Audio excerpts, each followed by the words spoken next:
What's up, guys? We are back here on the Hunter Call of the Wild, and today we are going for a Diamond Canadian Goose here on Hirschfelden. Waterfowl hunting here on Call of the Wild is super fun. You get to work through a lot of birds, but it's also really challenging, especially going after a diamond. Now, if you don't have a diamond already on your map somewhere, then it's going to take a fair amount of shooting and killing of birds to get a diamond to spawn. You're going to find Canadian geese anywhere in these big open fields. So here, all the way through here, up here in these fields, here, all pretty much on this eastern side of the map. Wherever you're seeing these big open fields, you can set up to find geese. Canadian geese are a class 1 species, so you're going to be using your shotguns and your 22s for this hunt. They make diamond at 8.5. Their max level is 5 medium. You are looking for a level 5 medium, and their max weight is 9.2 kgs. Their rare fur types are gray, bald leucistic, light gray leucistic, and melanistic. Because you can find all of the geese on any of these fields, setting up for this hunt is super easy. Basically, you can find any big open field and go over there and set up a decoy spread. And so when I'm setting up at the beginning of the game, I bring a tent, tripods, my binoculars, and then decoys. I don't have any weapons with me. I don't have anything else. And the reason I do this is so that I can easily hop around, set up all of my spreads the way I like them, and then I have that all set up and I can just go straight into shooting. And occasionally, once you do get in, you get everything set up and you start shooting, you may realize that, okay, I need to move my tripod a little bit. I need to switch some things around based on how the waterfowl are coming in, how the geese are coming in. And so that can happen, but for the most part, once you're set up, you can just cycle through and just keep on shooting. This field here is great. It's wide open. There's not much change in elevation. So you're going to be able to see a really long way as you calling geese and try and take down as many as you can. Probably the most important thing to consider, the most important factor to consider when figuring out how you're going to set up your tripod or your duck blind and your decoys is which way the wind is blowing. And so the geese will always land into the wind. And so right now I'm facing straight in line with where the wind is blowing. This is where they're going to approach from. And so generally speaking, I want to have my blind set up straight upwind of where they're going to be landing. It's going to give you the best shooting opportunities. And so with the way the wind is blowing here, I'm going to set up my decoys over here, and I'm going to set up a tripod over here, tripod over here, and then a tripod right where I'm standing, and that will give me some variation as the wind shifts. Then I can switch into a different tripod based on where exactly the wind is blowing, and I'll show you guys what I mean here. So I'm going to set my tent up back here, and I'm going to set a tripod right here, and I may end up moving that, and then the maximum amount of decoys you can set up to get the full attraction is 20, and so past 20 you're really just setting them up for yourself. There's no actual benefit to setting up more than 20. It doesn't matter which of the 3 variations you use. You can use all the same. I like to use different ones just because it's a little more fun to look at. And you can already hear I got geese already trying to get in here, so I can tell this is going to be a good spot. And we'll set up some sentries here.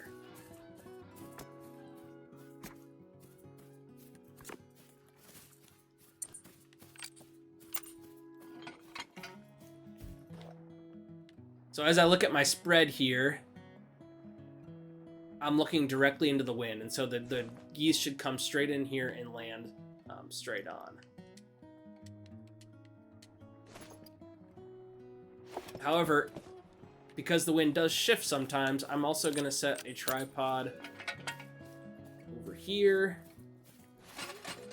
and I'm going to set one over on this side as well, and that way, whichever way the wind is blowing, I can just quickly hop over and get in.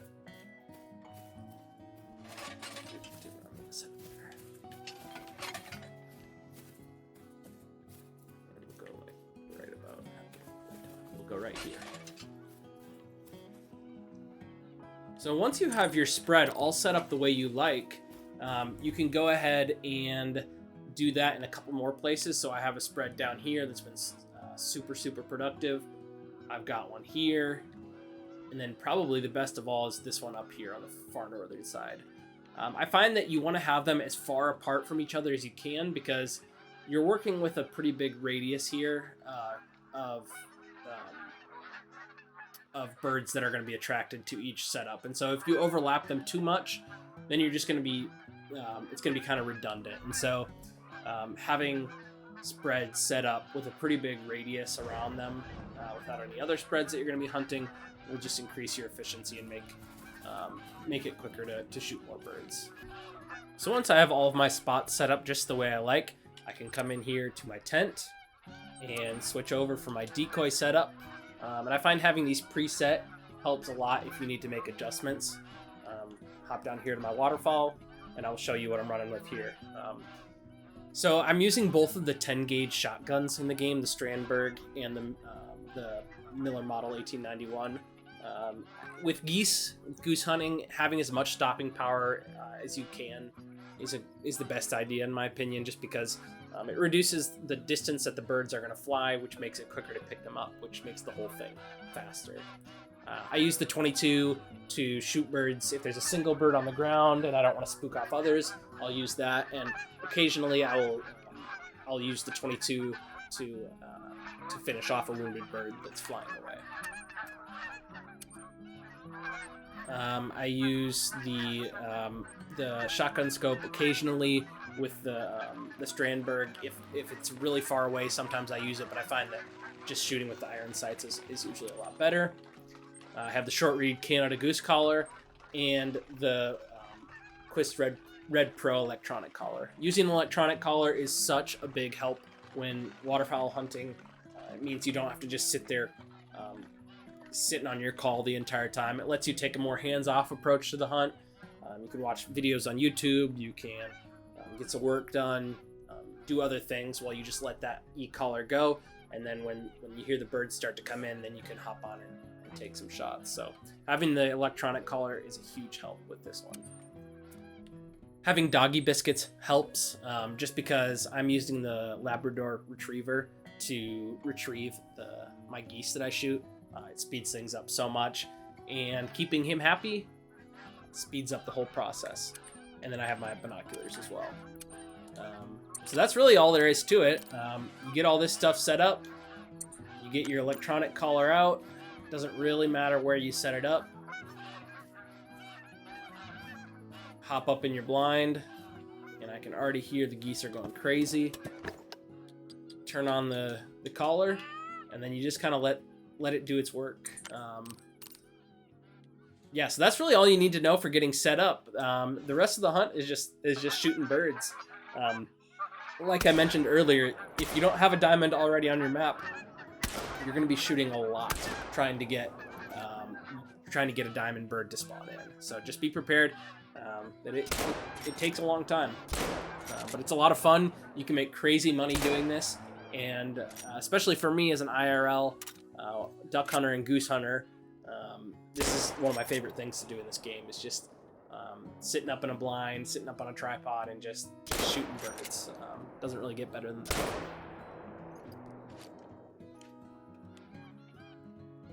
Something that's really important when you're trying to find a diamond Canadian goose is to spot every goose you can, especially at the beginning stages of your hunt.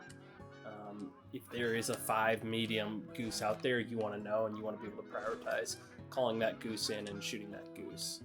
And so it can be hard, especially when you have so many geese flying, to make sure you're spotting them all, but make sure to spot every single goose, especially at the beginning.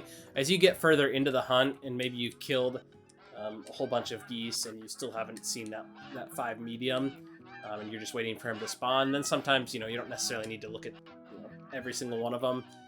because you're just going to be shooting a lot trying to get them to spawn, but it's a good practice to try to just spot every single one.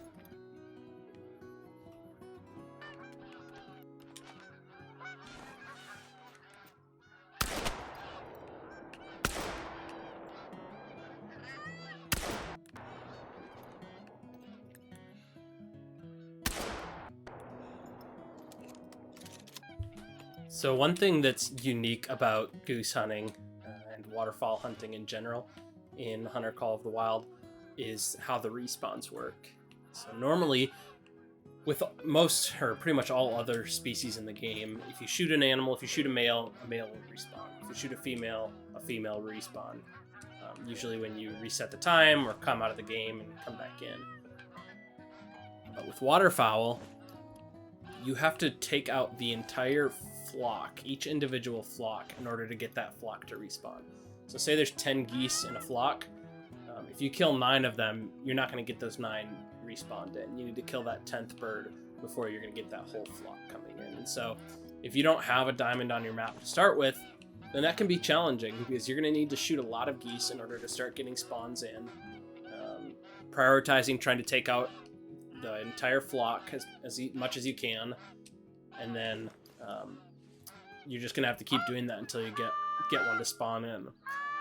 That's why it's common, fairly common, and maybe even a better strategy overall to go ahead and try to hop on multiplayer in order to get your diamond.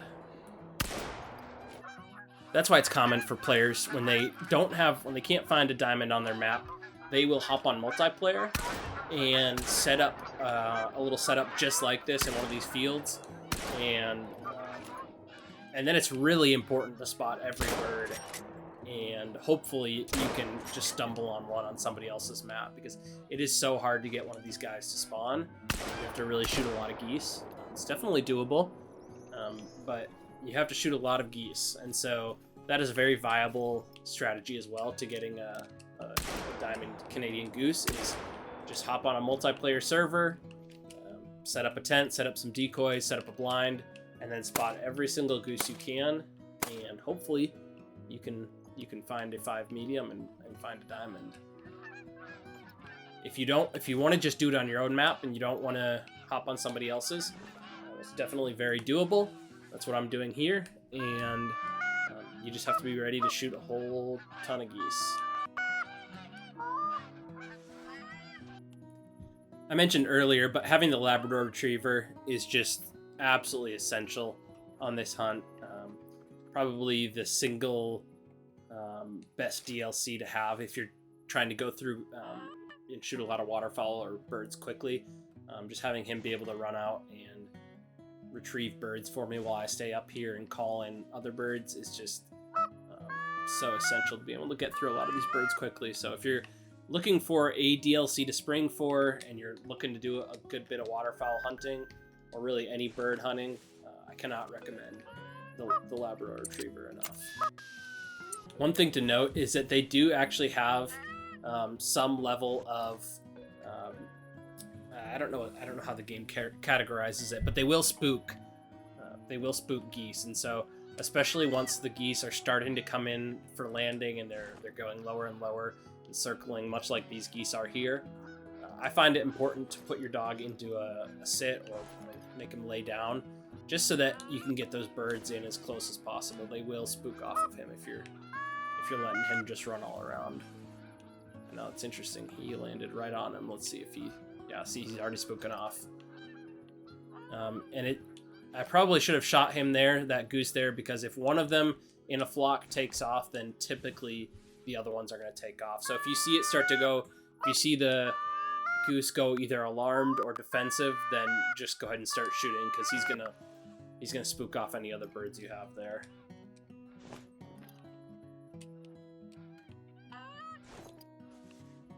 It's hard when you've got them landing so far out, so I'm gonna see if I can call these 3 in a little bit closer, and if not, then I'm just gonna have to take a long poke at these. But you're usually only gonna get a couple of them max if you're shooting out at that 60 to 70 meters, and so I typically find it more worthwhile to to try and get other birds in the air to come in closer if I can.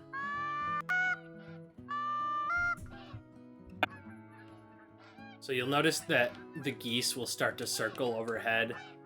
They'll really start to call down to you, and that's when you can tell that they've entered into the animation, or the process of landing, descending and landing. And so it can take a little bit of time, but if you're just patient and call to them, they'll slowly descend and eventually get downwind of you like these guys are now, and then turn around and come straight into land like this.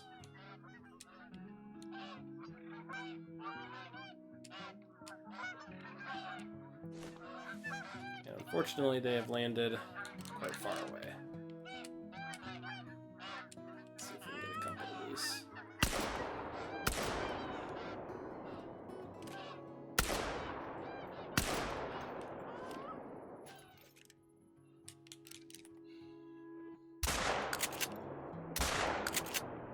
I think I got a hit in him. Yep. Something that's pretty common is taking out your 22, and you can shoot them out of the air if you're a good shot. For me, I am an avid IRL duck and goose hunter, and I just can't bring myself to shooting a rifle up in the air trying to take them down. Now I will do it. My compromise is I do it on birds that I've already wounded and are already going down, and I just don't want to track them as far. But yeah, I can't bring myself to shooting birds out of the air with a 22 rifle. But I will shoot them off the ground with the rifle, and I will try to take down cripples with it.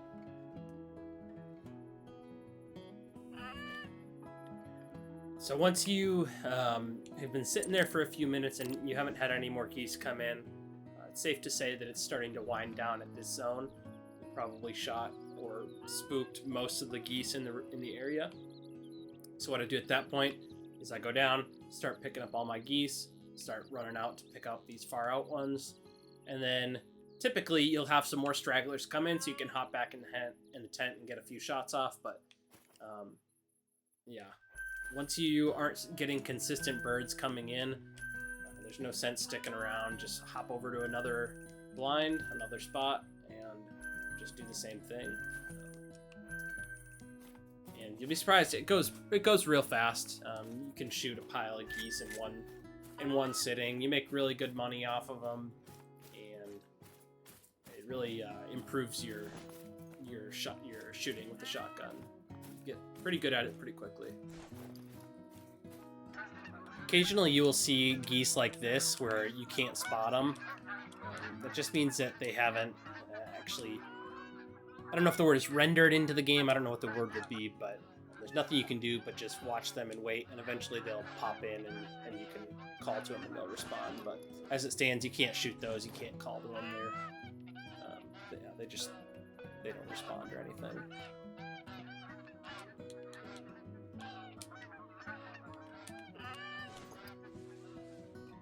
If you do get a wounded bird way out, you want to make sure to spot it and follow it as long as you can, because then when it does go down, like you could just see there at the end, you'll get its exact spot where it died. So now I can run straight out there, and picking him up will be a lot quicker than if I had to just search around and try to find them. So sometimes while you're out picking up birds, you'll get birds landing right on top of you.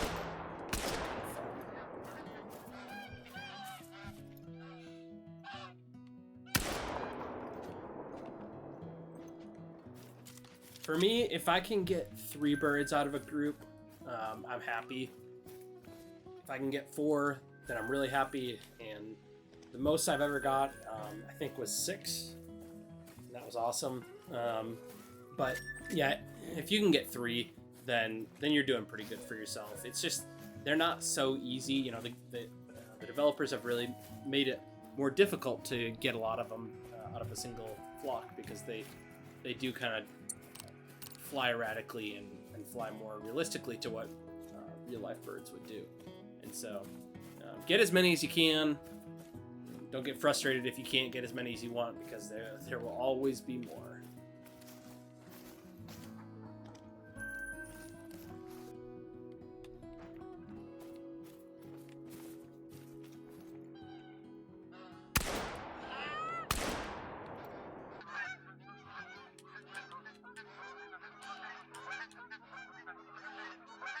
So when you first come into a zone, it's just gonna be chock full of geese.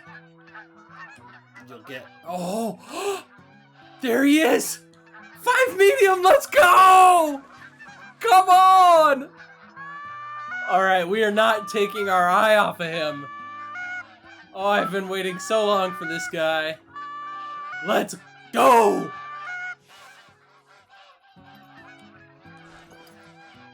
Is he gonna make diamond? We're just gonna call it this guy. Hope he turns. I don't like the way he's going. Okay, here he comes around. Oh, I lost eyes on him. Okay, there he is. Alright. Okay, he's good distance. I'm gonna just take him with the 22. I know it's so lame, but I gotta do it. I do not want to risk losing him flying away.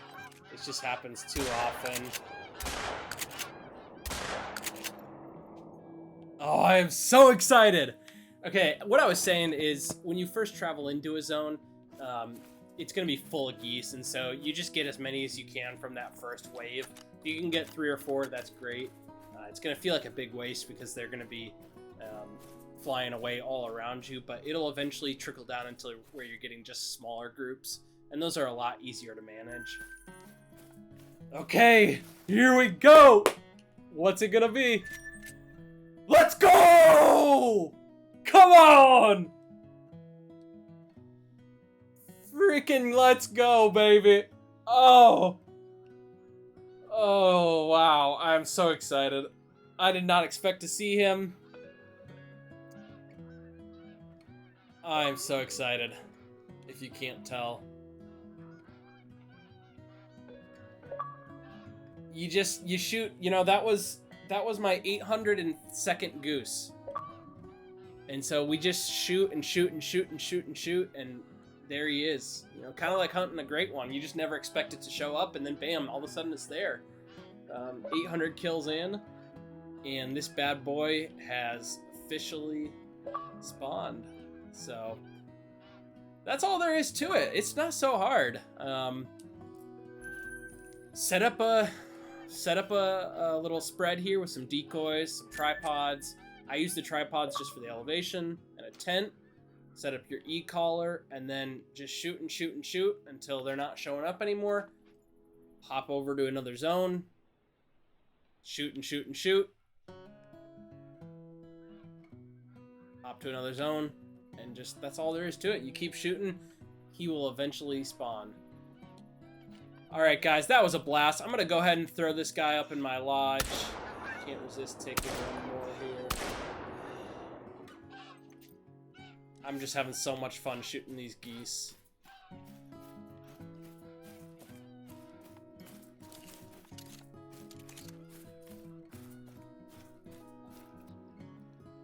What was so exciting about that one is I had literally, those were the first geese I shot at that zone. So that was the first initial wave of geese flying in, and there he was. So we're gonna throw him in here, throw him into our trophy lodge, and move on to our next animal. I think I'm gonna do the fallow deer or the red deer next. Those are super popular animals, and I know they already have great ones, and so there's no shortage of guides out there, but put out a guide just for specifically shooting a diamond. And there he is. Where do we want him to go? Kind of like that one there. Well, thanks for watching, guys. If you enjoyed this, if it was helpful, please give it a thumbs up. Subscribe to the channel. I'll be putting out more videos. Hunter Call the Wild videos. I'll eventually do some IRL hunting videos as well. And if there's anything you'd like to see, just leave a comment and let me know. Thank you, and we'll see you guys next time.